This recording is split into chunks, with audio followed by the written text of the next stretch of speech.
Premier matin à Hue, nous sommes à l'hôtel, le Hue Eco Lodge. C'est un Eco Lodge, donc on est vraiment dans le vert. Voilà, c'est très chouette. Bon, j'irai me promener un petit peu plus quand il y aura moins de pluie, parce que là, ça tombe. Et c'est sous un déluge que nous nous apprêtons à monter sur notre bateau pour aller visiter d'abord la pagode de je sais pas quoi, et ensuite la cité impériale, puisqu'on est quand même à Hue. C'est entre autres pour ça qu'on est venu. C'est vraiment un temps pourri.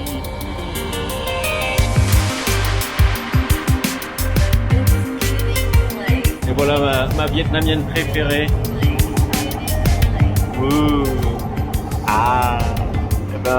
Nous voilà en train d'arriver à la pagode de Tim Mu. Donc en français, c'est la pagode de la Dame Céleste. Et chaque palier représente, il y en a 7, représente donc les 7 incarnations de Bouddha. Alors ici, la cloche de la pagode, qui est un trésor national, qui date de la fin des années 1600 et qui pèse 2 tonnes. À l'époque, quand il la faisait sonner, elle pouvait s'entendre jusqu'à 10 km de distance.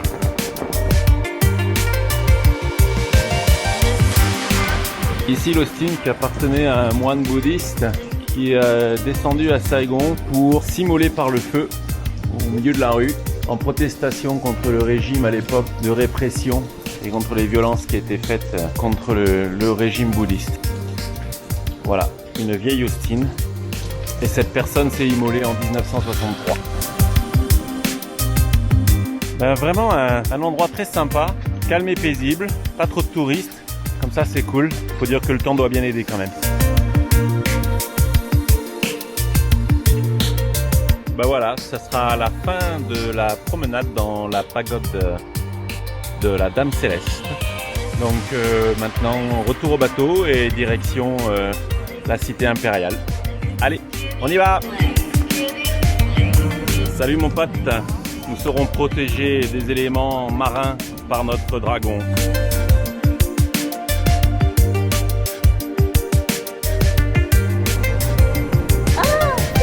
Donc nous avons eu la chance d'être sur un bateau sponsorisé par la boulangerie Paul, maison de qualité fondée en 1889. Thank you very much. Étape suivante, la citadelle, puisque Hue était il y a bien longtemps la capitale impériale du royaume du Tonkin. C'est un endroit que je voulais vraiment voir depuis longtemps.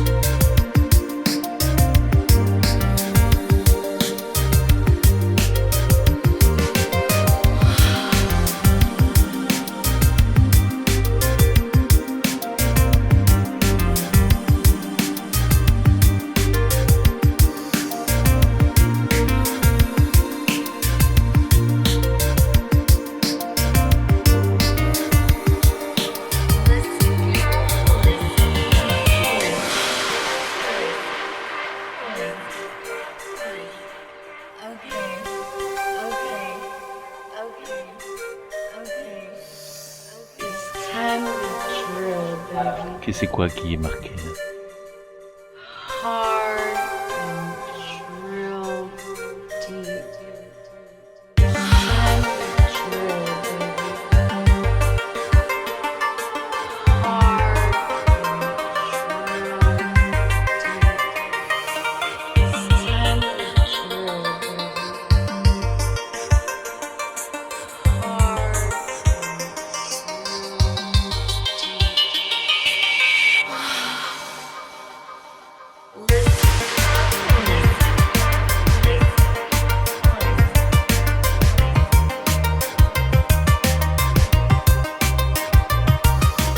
Et ben voilà, la visite du palais impérial se termine.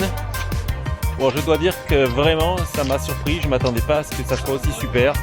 Donc, c'est quelque chose à noter sur vos tablettes lorsque vous viendrez au Vietnam. Passez à Hue et visiter ce palais, c'est énorme. Ça peut prendre la journée, hein. On a fait la version courte, mais on y a quand même passé 6 heures. C'est dommage, interdiction de filmer à l'intérieur des bâtiments. Hop, attention, là il y a une marche. Oui, donc pas le droit de filmer dans les bâtiments, donc il n'y a que des vues extérieures. Mais vraiment des choses superbes. Donc ça m'a beaucoup plu et je vous le conseille. Bon, maintenant on va aller chercher un petit quelque chose à manger. Et puis bye bye la cité.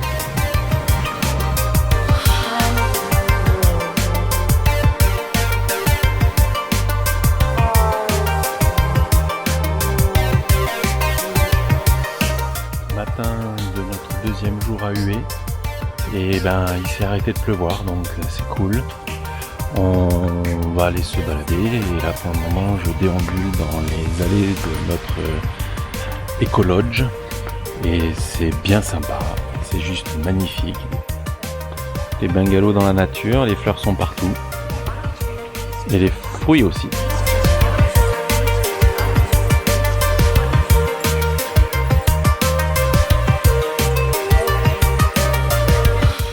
C'est reparti pour un petit peu de tourisme. Ce matin, nous sommes partis visiter le tombeau de Tuduc, un des empereurs qui a régné dans les années 1800. Voilà, apparemment c'est un très bel endroit. Il y a 7 ou 8 tombeaux à Hué, je ne sais plus exactement, dans lesquels sont enterrés quasiment tous les empereurs. On a le bol, il fait assez beau. En tout cas pas de pluie et même un tout petit peu de soleil, donc on en profite.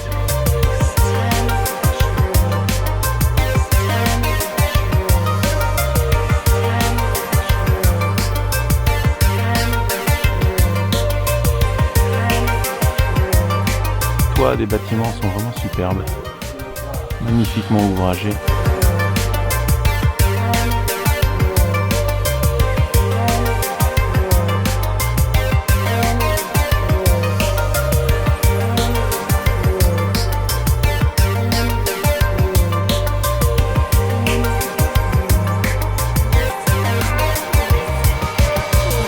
Alors on se dirige doucement vers le tombeau de l'empereur. Et pour se rendre au tombeau de l'empereur, nous passons au milieu des rangées d'éléphants, de chevaux et ses conseillers, les mandarins. Comme l'empereur n'était pas grand, les statues sont petites parce qu'il fallait surtout pas vexer l'empereur. C'est mon pote le mandarin. Bon, moi je mesure 1m83, donc sans la coiffe il doit faire 1m60, peut-être moins. Alors voilà, le tombeau est là-bas derrière. J'attends que l'un ou l'autre groupe de touristes se barre et j'y vais.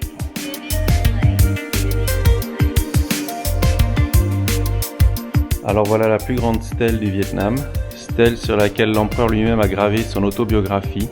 Une stèle qui pèse environ 2 tonnes et qui aurait été emmenée jusqu'ici, tirée par des éléphants sur plus de 500 km. Voilà le tombeau de l'empereur. Effectivement, il n'était pas grand. 40, 60, 80, 120, allez, 1m50 maximum le tombeau.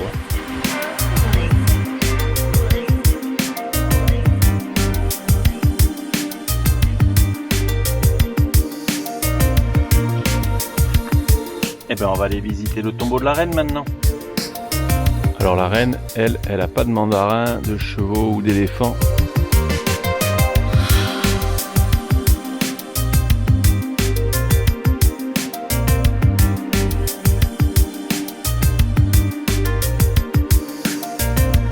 Eh ben elle n'était pas grande non plus la reine. Impressionnant le contraste entre la sobriété de ces deux tombeaux et le faste du site qui est juste superbe. Là, voilà, juste ça quoi. Les deux tombeaux se ressemblent. Bon, ils sont sympas, ils ont quand même mis une pomme et 2 poires. Magnifique travail de mosaïque ciselé sur tout le mur.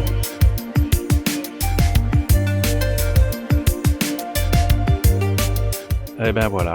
C'est ici que se termine la balade et la visite du tombeau donc de Tuduc. Ma foi c'était vraiment sympa. Encore un bel endroit à visiter, à marquer sur les tablettes lors d'un prochain passage à Hué. Donc on va continuer les balades. Et puis surtout on va essayer de se trouver un petit quelque chose à manger parce qu'il commence à faire faim.